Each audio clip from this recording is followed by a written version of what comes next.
I look in my mirror and I can read the name of my company in my mirror. That's not something you ought to be able to do. If you can read the name of your company in your mirror, that is bad, because that means your trailer's going down the road sideways. Bragger, this is the truck and tanker Yanker. I'm 10-8 with my 10 in the wind. My heaters are glowing, my manners are showing. Wind her up, let her go, come on. I'm your travel agent with a story to tell. Let's go for a ride.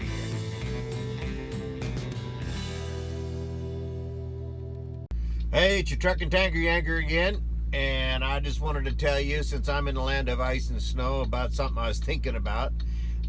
Two short little stories about driving in the ice and in the snow.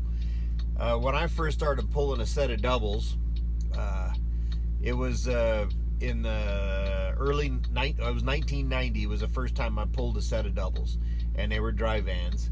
And I was told that by an old timer that you pull a set of doubles uphill and you pull a set of doubles downhill. If you stop pulling them, they're going to push you. And if they're going to push you, they're going to pass you. On slick pavement anyway. And so this old timer that I had run team with had told me that. Hadn't seen it in practice really. Back in the old days, old timers had talked about power braking and things like that. And there are reasons for power braking that aren't as necessary today as they were back then. Power braking being where you got the toe of your foot on your throttle and you got your heel of your right foot on your brake pedal. And in some trucks, well, mine you can do it, but in some trucks I've been in where you can't hardly. There's a difference between the two pedals. You can't actually do it. But the main reason for it back then was you didn't want your back then in those days your jake brake. If your jake brake was on when you were in neutral, the jake brake would kill your engine. And you that just reminds me of another story where I took an off ramp once. I was bobtailing, and we had just gotten it was a cab over Peterbilt, 1980. I think it was a 1980 cab over Peterbilt with 13 speed, and we took it to the shop because it was kicking out of gear. And so we got it into the shop, and they said they fixed it at the shop. So anyway, they sent me over to go get it. I went and got it, so I'm bobtailing back to the yard, and then we had a 25 mile off the interstate. It was a 25 mile an hour clover leaf type like this. Anyway, and so like a young pup that I was at the time, it was in the mid 80s. I come barreling off the interstate, and that truck did have a pretty healthy sounding jake brake, and it sounded real good, twin stacks, and she just really roared when you let her loose. And so anyway, I flicked up both switches, and anyway, I wasn't going to use my brakes at all. And back in those days, there were no such thing as brake proportioning pedal. You know, you had to be real careful. Your brakes are adjusted up to be able to stop an 80,000 pound load. You hit them very hard when you're bobtailing, you're going to skid. So, you know, jake brakes was a nice way to do it too. And the only problem was it didn't show your brake lights. So anyhow, I took that clover leaf, and as I'm coming down onto the clover leaf, and that dirty Peterbilt jumped out of gear and immediately went like that. Just the engine quit, just like that. Because here I am, like that. I jumped out of gear, went into neutral, jake brakes killed my engine. So next thing you know, I've got Armstrong steering now, because the power steering assist, it was back in those days, if your engine wasn't running, you had no power steering too. I think it's probably still the same. And but I didn't have no power steering, and I'm on a 25 mile an hour curve, and I'm just trying to go like this, and I hit the brakes, and they locked up, and I kicked sideways, and anyway, that scared the liver out of me. So you got to be careful about hitting the brakes, and when you jumps out of gear, it's liable to kill the engine. So that was one of the reasons for power braking, especially in snow and ice, so that your engine didn't get killed. Because if it was slippery enough and you had the jake brakes on, you could kill the engine. So you just kept your toe on the throttle and you're braking with so that way your jakes wouldn't come on. You could like kick the jakes off, but there was other reasons for power braking too, and that was so that your drive tires would keep turning even while you're hitting the brakes, so you wouldn't lock up. And so anyway, I didn't mean to get off on the power braking and that type of thing. But he said, yeah, I think it was probably appropriate power braking at that point when I was coming down Lookout Mountain Pass on the border of Idaho and Montana, pulling a set of doubles. So everything Howard had told me, and Howard started driving a truck in 1965, the year I was born. And anyway, so I listened to him, and he told me about, he's just, pulling them down the hill. Put your foot on the brake and put your other foot on the throttles, just so that way you've got a little drag behind you, but you're still pulling on it a little bit. You can use a Johnson bar. Back in those days, the Johnson bar was on the side of your steering wheel. It's easier to use. Just put a little drag on your trailers, and you could just keep your throttle up just a little bit, so that way your tires don't skid in the front. And you don't want to slide going down the hill, because then your back end's going to pass the front end. So anyway, here I'm going down Lookout Mountain Pass. Everything Howard had told me just like 2 weeks before this, apparently I'd forgot while I was starting to go down the hill. And I just wanted to go down it real slow, because it was real slippery all the way down the hill.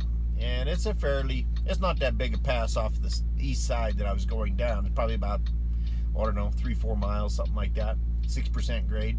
So I started going off the hill, and I was in low range on my transmission, just so I was going slow enough and everything like that. And all I was using was engine compression going down the hill, because I had enough, I was going slow enough, the engine compression kind of was holding it at a really low speed, probably 15, 20 miles an hour more than likely.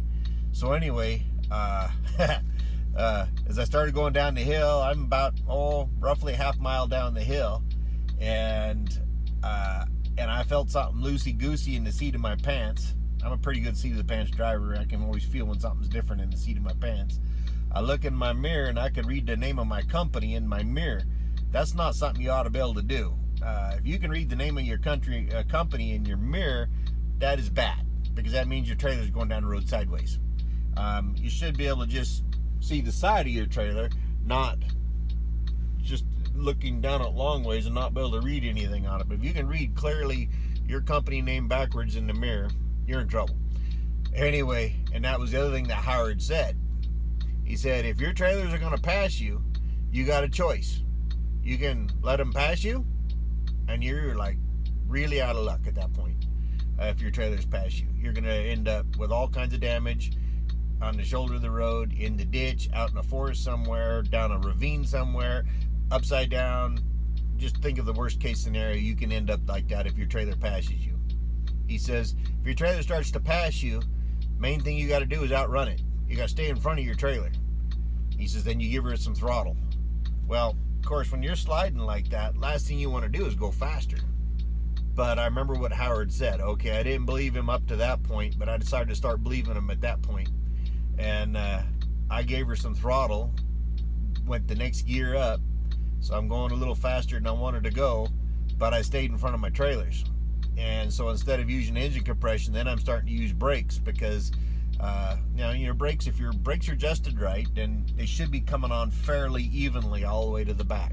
I was pulling two 28-foot dry vans, and so there's my first trailer's got an axle, my con gear's got an axle, my back trailer's got, so I got 3 trailer axles back there spread out over roughly 75-80 feet, and then my 3 trailer truck axles. So once I started going faster, now I'm actually using the brakes, and I was actually going down, so I straightened it all out. But here's the funny part about it. So here was I averted a disaster, and in those days there was no, if you know what Lookout Mountain Pass looks like now, going down on the Montana side, there's a divider and all that kind of stuff. Back in those days there was no divider. It was just solid pavement all the way across. I can remember one time going up that hill on the going westbound on the east side of the hill, and there's 3 trucks spun out side by side going up the hill, and I jumped into the, I don't know, because you could just like pass everybody there, and I got out into the middle, and the snow was about a foot deep, and I just kept my motor mashed, and I made it around to all of them that was spun out where it had been plowed, and I was in the deep stuff, made it around them. But anyway, that's the way it used to be back in those days. You had plenty of road to lose control on, I'll tell you that much. But anyway, it was the very next week we had a regular route. My brother and I was running team from Seattle to Columbus, Ohio on this regular route. And so the very next week I was going the same route, and a CF driver, Consolidated Freightways back in those days, hollered at me, and he said I was pulling for RPS at the time, and he's like, "Hey, RPS," and we were like the only truck in that lane. I mean, now I think around the year 2000 or so, FedEx Ground bought out RPS, and everybody knows them as FedEx Ground, or the FedEx trailers that are running around now out there. So anyway, but at that time, Seattle and I think LA were the first Western terminals that had been put up by RPS. Anyway, so we were the only one in that lane. Anyway, this CF driver hollered at me, and he said, "Hey, RPS," he said, "were you that guy going down the hill crooked last week?" And I was kind of a little bit embarrassed, and I said, "Yeah." And he says, "I got to hand it to you." He says, "That was a fancy piece of driving." He says, "I thought certain that you was going to end up down at the bottom of the canyon." And I said, "Well, I just remember what an old-timer told me, and I just had to stay in front of him." He goes, "Yep, that's right." He was pulling a set of triples, and he's like, "Yep, that's right." He says, "You just don't care what they do behind you, just stay in front of them. That's all you got to do." And when you pull 3 trailers, and I've pulled 3 trailers on a regular basis for quite a while, when you pull 3 trailers, yeah, it's definitely going to be wiggle around back there. And if you start trying to anticipate all the wiggling, you're just gonna make it worse. You just let them do what they're gonna do, and you just drive straight down the road. You look back there to make sure nothing's broke every now and again, but or somebody's coming up alongside you, but just look ahead of you. Don't worry about how the wagons wiggle back there, because they're going to be constantly going like that back and forth. And you know, from following a set of triples, you're seeing them doing that all the time too. It doesn't mean they're losing control or anything like that. It just means they're wiggling. That's why we call them wiggle wagons.